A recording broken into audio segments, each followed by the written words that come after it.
Magandang araw sa inyong lahat! Nako, gumagalaw ang aking camera, bumababa dahil maluwag. Bakit kaya? Ano kaya ang solusyon dito? Baka tayo magmukhang iwing-iwing-iwi maya-maya lang pag tuluyang bumaba ang ating camera. So ang gagawin na lang natin ay tataas natin ganyan para pag bumaba siya, maaano kayo, hindi kayo Ayan, ganyan na lang tayo. Okay? No, ano pong balita? Well, ang mabuting balita, dismissed forever na ang impeachment complaint laban kay VP Sara Duterte. At siyempre, yan ay dahil talaga namang sinasabi ng ating saligang batas na hindi po pwede na mas mahigit isang impeachment complaint ang ihahain laban sa isang impeachable officer sa loob ng isang taon. At talaga naman po na apat-apat yung sinampang impeachment complaint at parang yun nga po, no, ano ba naman mahirap intindi dyan na once a year lang pero lima-lima ata apat-apat yung kanilang hinain, no? At iba pa yung naging basehan ng kanilang pagbutuhan para sa impeachment. So natutuwa naman po ako na hindi nanalo si Inday Sara ho dito. Ang nanalo po yung sambayan ng Pilipino dahil tinaguyod ng Supreme Court yung pagiging pinakamataas na batas ng ating saligang batas. So naghain ng kaso si VP Sara, ang panalo taong bayan. Kasi kapag ang Supreme Court ay nagdesisyon ang tinataguyod ang ating kataas-taasang batas na tinatawang saligang batas, ang panalo ay taong bayan Pilipino. So, incidental po na ang nanalo dyan at hindi na po pwedeng ang ituloy yung impeachment complaint with finality ay si VP Sara. Pero tayo mga Pilipino po, tayo talaga ang tinaguyod ng Korte Suprema dahil itinaguyod ng Korte Suprema ang ating saligang batas. No? Now, sinabi ko na naman sa inyo dati na itong si Senior Associate Justice Marvic Leonen at ako ay nagkasama sa UP Faculty of Law. No? At matagal din siya naging dekano doon at matagal din ako nagturo doon. No? Kung ako 15 years nagturo sa UP Law, siya rin po, ganun katagal din nagturo sa UP Law, mas matagal pa nga yan kasi right from graduation siya nagturo na, pero parang nag-2 term siya as Dean sa College of Law. No? At nagagalak naman po ako na siya ang naging ponente nitong desisyon sa pagdi-dismiss ng impeachment kasi po, dilawan talaga si Senior Associate Justice Leonen. No? Siya po ay tinalaga ni Noynoy Aquino bilang chief negotiator dati para sa BARM at kaya siya na-appoint sa Korte Suprema kasi nga nagkaroon ng kasunduan, no? Yung framework agreement na naging landmark agreement na ngayon ay pinatutupad. So sa totoo lang, dalawa lang po yung talagang dilawan dyan sa Korte Suprema, si Justice Leonen at saka si Justice Caguioa, na kaklase ni Noynoy Aquino. Pero makikita nyo naman na si Justice Leonen, miski siya ay dilawan, tinaguyod niya yung Korte Suprema. Kinakailangan po natin pasalamatan si Justice Leonen dahil yung kanyang mga kakamping at saka mga dilawan, binibira siya. Nung lumabas na po yung desisyon niya, binibira siya dahil para bagang nagtataksil daw si Marvic Leonen at hindi sumuporta sa impeachment laban kay Sara Duterte kasi nga sinasabi ng mga dilawan, sinasabi ng mga taga-UP talaga ay mamamatay tao itong si Duterte at hindi dapat suportahan ng kahit sino. Pero alam naman ni Justice Leonen na ang trabaho niya bilang maestrado ng Korte Suprema ay itaguyod ang saligang batas at hindi itaguyod ang kanyang mga personal na paninindigan. So ako po, saludo ko kay Marvic Leonen. Sa totoo lang po, yung kami magkasama sa UP Faculty, dalawang faction po yan. Hindi po kami magka-faction. Ako po, doon ako sa kabilang faction na nagsimula po kasi yung faction na yan dahil sa deanship, no? Ang kapaksyon talaga ni Justice Leonen ay itong si Popolo Tilla na ngayon ay naninilbihang bilang kalihim ni Marcos Jr. na dati-dati siya ay aktivista, no? Pero ngayon talaga nagpapasasa bilang Secretary ng Energy. Nandyan si Melo Sereno, nandyan yung Tony Lavinia, nandyan yung Teddy Te. Dito naman sa kabila, ang aming kumbaga kinilalang leader ay si Judge Raul Pangalangan ng ICC. Nandyan si yung misis niya, si Professor Pangalangan. Tapos nandyan din si Floren Hilbay, nandyan si Justice Hardelesa, nandyan si Bing Guanzon. Kakampi namin si Bing Guanzon noong UP Law Days. No? At alam nyo, talagang nagugulat ako na talagang naisang tabi ni Justice Leonen yung kanyang politikal na paninindigan na talagang true blue dilawan at talagang sinuportahan ang pag-dismiss ng impeachment complaint dahil alam naman natin ng mga dilawan, nais talaga nila ma-impeach si Sara Duterte para mabawasan yung kanyang probability na mananalo sa 2028 kung magkaka-election nga. Pero ako po hindi ko po binabawi yung sinasabi ko. Ang sinasabi ko palagi, kapag hindi natin tinatanggal ang Marcos Jr. before 2028 at habang nakaupo pa rin si Marcos Jr. sa 2028, malabo po na panalunin ng mga Marcos si Inday Sara. Ulitin ko po yan. Pag hindi natanggal si Marcos Jr. before 2028, hawak niya ang makina, hawak niya ang COMELEC. Hindi nila pananaluhin si Inday Sara dahil ang plano nila Marcos forever. Yan po ay sinabi na sa akin ng isang aking trusted confidential informant na napakalapit sa mga Marcoses. Meron silang plano na Marcos 2, Marcos 2.0 at yan po ay manatili sa pwesto sa pamamagitan ng charter change, no, natatanggalan nila ang term limits. At alam niyo ba na yung initiative para baguhin ang saligang batas, isasabay daw nila yan para daw mapanagot yung mga responsable sa mga flood scam at infrastructure scam, no? Pero ang totoong dahilan nila ay para nga ma-prevent ang pagiging presidente ni Sara Duterte. So talagang Pilipinas, kinakailangan, gumising na kayo, kinakailangan mag-people power, tanggalin si Marcos dahil habang nandiyan po si Marcos, hindi niya papayagan ang Duterte na mag-take over. In fact, at sabi sa akin na kaparehong informante ko, unlike Inday Sara, ang bilin ni Marcos Jr. ay kung may mangyari sa kanya, siguraduhin hindi magiging presidente si Inday Sara Duterte at hindi po pwedeng mangyari yan. Ibig sabihin, meron na siyang utos na gurgurin si Inday Sara kung may mangyari sa kanya at hindi niya matapos ang kanyang termino. Miski bawian siya ng buhay ng Panginoon na walang gumagalaw sa kanya, ang bili ni Marcos Jr., gurgurin si Inday Sara dahil hindi po pwede na maging presidente ang isang Duterte muli. So, wag na kayong managinip, mga dilawan at mga pulahan na sa eleksyon ay sa eleksyon mananalo kung sino ang gusto ng taong bayan. Ang mananalo talaga dyan Marcos at kung sino susuportahan ni Marcos. Kasi nga, maski siya'y bawiin ang buhay ngayon na wala namang gumagalaw sa kanya, ang bilin talaga niya, in place na po yan. Gurgurin si Inday Sara para hindi maging presidente. So sa tingin nyo ba pananalunin ng Marcos habang nandyan siya ang Inday Sara Duterte sa 2028? Binabaluktot po itong sinasabi ko ng aking mga kalaban. Sinasabi nila, bumibitaw na po ako kay Inday Sara. Alam naman ni Inday Sara yan. Alam niya na magkakapatid na Duterte. Na talagang ang plano ng mga Marcos ay forever. Kaya nga po, itong impeachment, importanteng na-dismiss dahil ito po ay kabahagi ng kanilang script na kapag natanggal ngayon si Inday Sara, syempre, mas mababa ang likelihood na siya ay ma-elect kung meron bang eleksyon. At kung matuloy nga yung eleksyon na yan, hawak ni Marcos ang makina, hawak ni Marcos ang COMELEC, sigurado po yan. Talagang hindi nila igagalang ang mandato ng taong bayan. May mga nagsasabi, di gagawin natin yung nangyari kay Marcos Jr. na yan ang naging na-meet siya, kaya natanggal si Marcos Jr.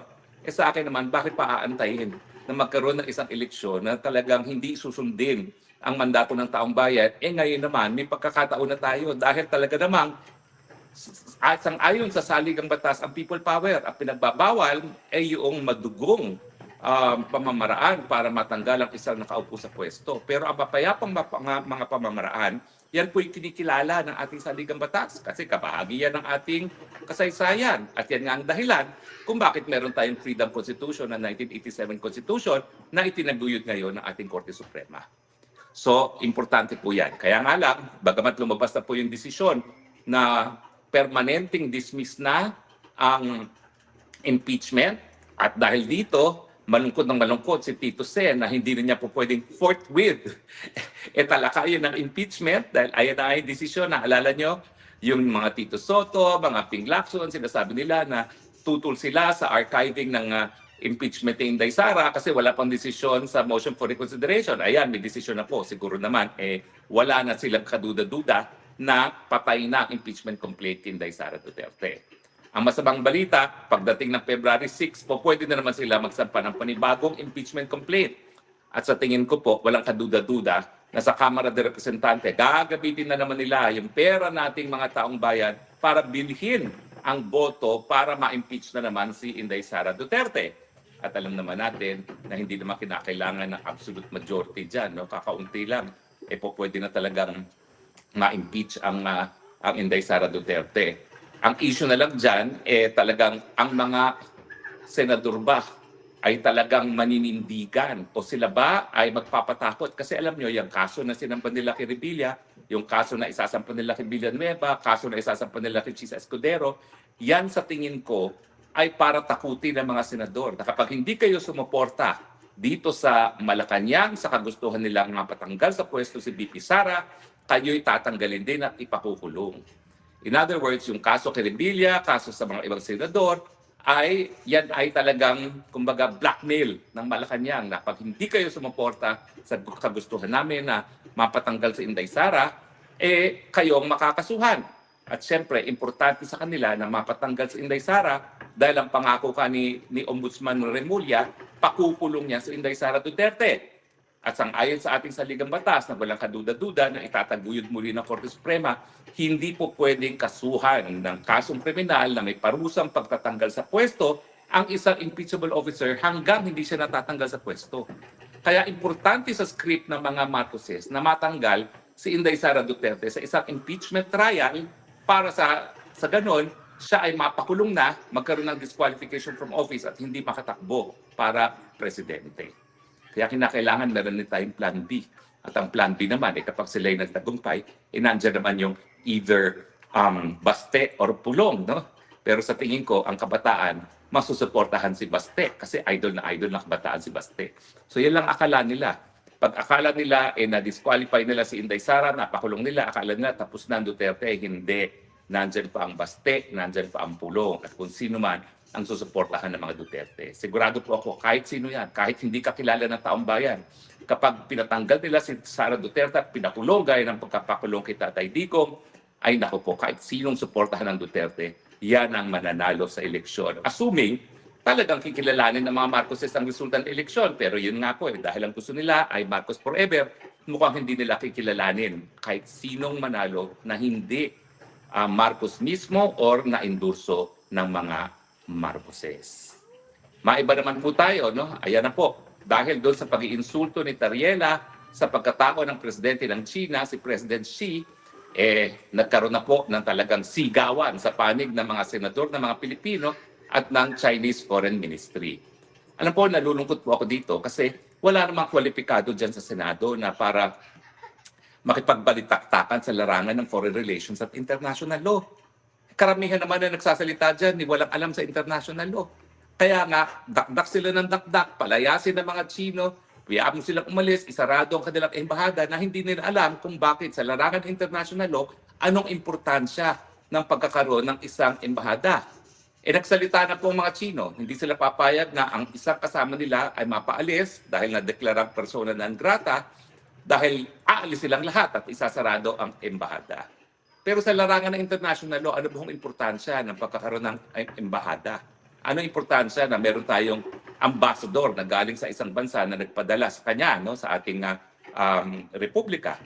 Well, sa mulat-mula po, ito naman ay sa panahon pa ng mga Greco at mga Roman, yung mga Romans and Greeks, yung mga ancient states pa.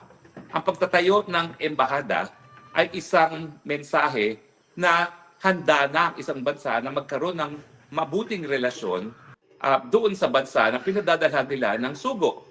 Ibig sabihin, yan ay pruweba na gusto nilang magkaroon ng kaugnayan at relasyon na mabuti. Yan pong pagkakaroon ng embahada, yan ay tutulong para magkaroon ng mabuting relasyon at yan din ang magiging instrumento kung paano nga makikisama ang dalawang bansa. Hindi po yan Pilipinas lang ang nagsimula niyan.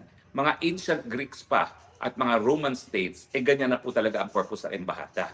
Kapag nagsarado po sila, ibig sabihin yan, ayaw nila magkaroon ng kahit anong relasyon sa bansang yan. At ano magiging implikasyon? Well, unang-una po huwag natin kakalimutan ng ating mga mamamayan na nagtatrabaho sa Hong Kong at sa Beijing, ang unang-unang magiging biktima kapag nawala po ng diplomatic relations ang Pilipinas at ang China. Lahat po ng mga nagtatrabaho sa Hong Kong at sa tingin ko mahigit 1 milyon na yan, documented and undocumented, ay mawawala ng hanap buhay. O ano, Risa Ontiveros, Erich, meron ka bang trabahong maibibigay doon sa mga Pilipinong mawawala ng trabaho? Ay kung meron, sige, magdaktak ng daktak pa kayo. O Tariela, ikaw ba? Makapagbibigay ka ba ng trabaho dyan sa mga mawawalan ng trabaho pag nawala ng embahada at nawala ng diplomatic relations sa panig ng Pilipinas at China? Sige, magdadaktak pa kayo kung kayo makakabigay ng ganyang trabaho. Pero siyempre, mas matindi pa ang magiging implikasyon niyan dahil kapag wala ng embahada at wala na tayong relasyon sa China, sana natin kukunin yung mga inaangkat natin. Samantalang ang China ang pinakamalaking pinag-aangkatan natin ng ating mga pang-araw-araw na pangangailangan. O Tariela, o Tibarius, Erich, kayo ba ay makapagbibigay ng mga kalakal na inaangkat natin sa China kapag nawala na ng diplomatic relations ang China at ang Pilipinas? At siyempre, hindi tayo masyadong nasasaktan dahil ngayon, samantalang 10 milyong mga Chinong bumibisit sa Thailand dahil mabuting relasyon nila at parang mas marami pa ngayon, parang 12 million na ngayon ang bumisita sa Malaysia at sa Indonesia ay hindi naman bababa sa 8 million, tayo wala. Wala pang 1 milyon ang galing sa China. So, hindi masakit sa turismo kasi wala namang pakialam itong Bangag administration na hindi tayo kumikita sa turismo dahil sa mga Chino na nagtuturista. Wala silang pakialam kasi wala naman silang pakialam kung ang mga Pilipino ay nagugutom at hindi nila binibigyan ng importansya na ang turismo ay po pwedeng magbigay ng hanap buhay sa mga Pilipino. Pero yan po ang mawawala sa atin. Trabaho, sa natin kukunin mga inaangkat nating mga bagay-bagay, at siyempre turismo, at yung kakaunting mga kapital na nadadala ng China sa atin. So, Antivirus, Tariela, at saka Erich, dahil kayong pasimuno sa katarantaduhang ito, na talagang gusto nyong sirain ang mabuting relasyon ng Pilipinas at saka ng China, kayong magbigay dito ngayon. Trabaho, kalakal, at siyempre, turismo. Tingnan natin kung saan nyo kukunin yan. Kasi dakdak kayo ng dakdak. E di, pag kayo nagdadakdak dahil kayo yung nagpapabida, kayo ngayon ang humanap ng solusyon pag nawala na ang diplomatic relation sa panig ng Pilipinas at ng China. Alam nyo, hindi ko naman sinasabi na ang mga halal na opisyales ay hindi pwedeng magsalita sa larangan ng foreign affairs. Pero nakasaad din sa ating saligang batas na ang presidente ang executive sa pamamagitan ng Department of Foreign Affairs, ang chief architect of foreign affairs. Ang papel talaga ng Senado ay kung merong kinakailangan na kasunduan para maging batas ang kasunduan na yan ay isusumite sa Senado. At saka siyempre, meron silang oversight sa pamamagitan ng confirmation ng mga diplomatic agents natin na karapat-dapat yung mga tatayong sugo natin. Pero sa larangan ng foreign affairs, malinaw po yan. Yan ay sole prerogative. Hindi naman sole prerogative. But the President is the chief architect of foreign relations. Miski si Bangag, babangag-bangag, tingin ko naman, hindi rin niya nananiisin na magsarado ang embahada ng China. Bakit? Kasi tatay nga niya ang nagsimula muli ng relasyon sa panig ng Pilipinas at ng China. Bakit naman niya isasara yan? Isa yan sa pinagmamalaki niya. Sa katunayan, kaya naging pogo lawyer itong si Liza Araneta Marcos. Lahat ng Chinong mga kumpanya na nagpupunta sa Pilipinas, at least bago niya awayin ang China, ay sa kanya nagpupunta. Kaya nga lahat ng pogo na nag-incorporate, alam ko sinasabi talaga na ang pinupuntahan nila ang office ni Liza Araneta Marcos kasi nga tinatanaw ng utang na loob ng mga Chino kay Marcos Sr. yung pagbubukas muli ng relasyon sa panig ng Pilipinas at ng China. Sa tingin ko naman, kahit sa ibang-bangan, hindi naman niya kakalimutan yung legacy na ginawa ng ama niya na gaya ni Nixon, yung tatay niya nagsimula ng relasyon sa panig ng Pilipinas at ng China. Di ba? Alias talagang wala na talaga siyang grasp of reality at talagang completely out of it na siya. So sa tingin ko, dapat naman, kung sila ay tunay na mga supporters ng ehekutibo, at least pagdating sa larangan ng foreign affairs, hayaan na nila na DFA ang makipag-conduct ng ating relasyon. Talaga namang hindi tayo magbibigay ng kahit anong teritoryo. Pero sa katagal-tagal ng nakabinbin ang problemang yan, hindi naman naging hadlang yan sa mga panahon na nakalipas para tayo magkaroon ng normal na relasyon. In fact, sa panahon ni Duterte, bagamat hindi siya nag-surrender ng kahit anong teritoryo na nangyari sa panahon ni Aquino at nang wala sa atin ang Scarborough Shoal, talagang nagtaguyod ng mabuting relasyon si Duterte na nagbunga naman sa pagdating ng mga turistang Chino, sa mga proyektong binigay ng China sa atin, kasama na yung tulay sa Davao na inaangkin ngayon ni Marcos Jr. at saka sa pangangalakal at pangangapital ng mga Chino dito. So napatunayan natin na yung ating hidwaan sa teritoryo, hindi lang yan ang dapat pag-usapan pagdating sa relasyon ng Pilipinas at ng China. Ang importante, tayo magkapit-bahay sa mulat-mula. Wala naman tayong hidwaan sa panig ng China at ng Pilipinas. At tayo bilang mga Pilipino, alam natin yung kasabihan. Makipag-away ka na sa kamag-anak, wag lang sa kapitbahay. At China, being our kapitbahay, dapat tayo ay nagkakaroon ng mabuting relasyon, lalong-lalo na ang China ngayon ang lumalabas na pinakamalakas, pinakamakapangyarihan at pinakamayamang bansa sa buong daigdig. Bakit kaya itong si Erich, si Ontiveros, si Tariela, ayaw makinabang ang mga Pilipino sa kayamanan ng China? Dahil ba kapag Pilipino ay mahirap, nabobola nila, nabibili nila ang boto, kaya ayaw nilang tumaas ang antas ng kabuhayan ng mga Pilipino? Wag naman po. Dapat ang sumatotal ng ating panlabas na relasyon ay mas maraming pagkain sa pagkainan ng Pilipino at yan ay makakamit lamang kung mas pabubutihin natin ang relasyon natin sa pinakamalakas at pinakamayamang bansa ngayon sa daigdig. Yan ay bansang China, ayaw man nating aminin or hindi.